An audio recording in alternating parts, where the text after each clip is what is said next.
Hello, everyone. So my name's Arthur Kennedy. So I came to faith, uh, if that's what I can call it, as a young boy, and that's a long, long time ago. As I reflect on those years, going to a Pentecostal type church and a Church of Ireland, my faith was really, I think, the product of fear and guilt and. Although I did find some love in it, however, I continued in that journey, and I grew in my faith, and it did develop. Uh, Stayed firmly in the evangelical paradigm, and found that satisfying for many years. I'm sure I was quite a judgmental, self-righteous person, and yeah, I eventually got married, and my wife was Presbyterian, so we started to go to Presbyterian church. And later on in my time in the Presbyterian church, I became a Sunday school teacher and a leader in a youth group, and then I became an elder for quite a number of years. All the while, my inner life was not really growing, and I had deep reservations about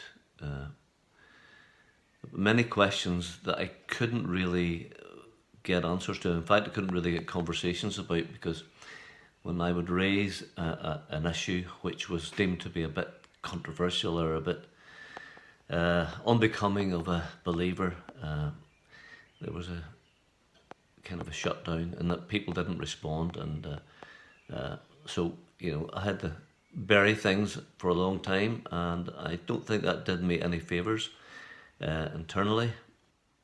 I did start to read a bit wider, and I found a few authors that started to bring a bit of light into my internal machinations, like people like Richard Rohr. And then after I retired from my job working for the government, and I started to work with people with addictions on a voluntary basis, and met lots of different people there, and kind of saw that the evangelical charismatic worldview didn't really fit many of these people's lives, and I found them to be lovely people. So there were lots of questions.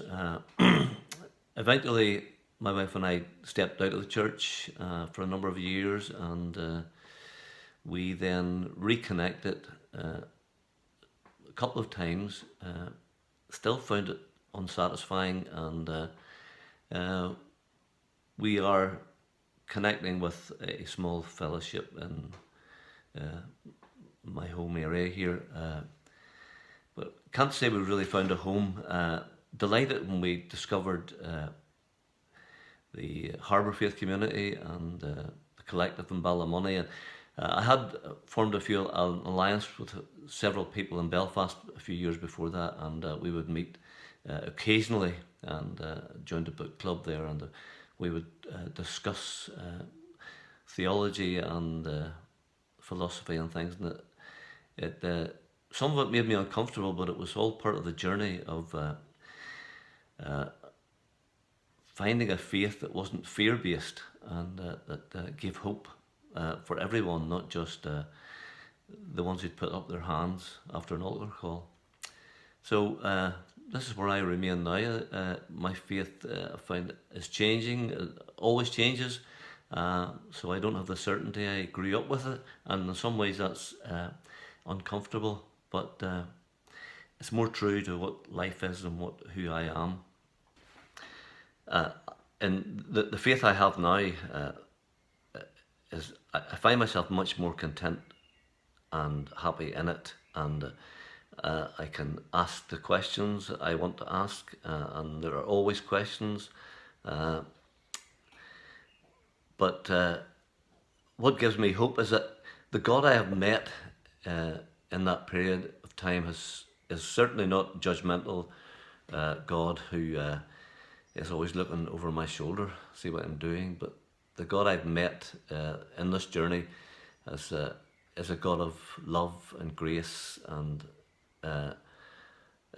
just immeasurably different. A God who loves everyone, regardless of faith or lack of faith and ethnicity or whatever. So I have hope because I believe sincerely that love is the answer, and I believe that essentially the essence of God is love, grace, mercy, inclusion, and all that tends to growth and to thriving as a human being. So I do have hope for the future. I don't think the church is going to continue to look the way it looks across the board at the moment. I think it's changing, and I think lots of people will drop away and they will lose the faith that they have at the moment, and it will change for lots of people. But I think that's a very healthy thing, and I'm full of hope in humanity. I think basically humanity is good, that God, however you conceive of God, did not make mistakes and create people who are inherently bad. I think we're all inherently good and gracious, and we have a dark side, and we've got free will to make choices. So, yeah, I'm really glad to have found Harbour and the Collective and other friends and the resources that are available online, and the good scholarship and the gracious people who articulate their faith in different ways and make themselves vulnerable and open to criticism. And but so I think that's probably all I've got to say. So grace and peace. Bye.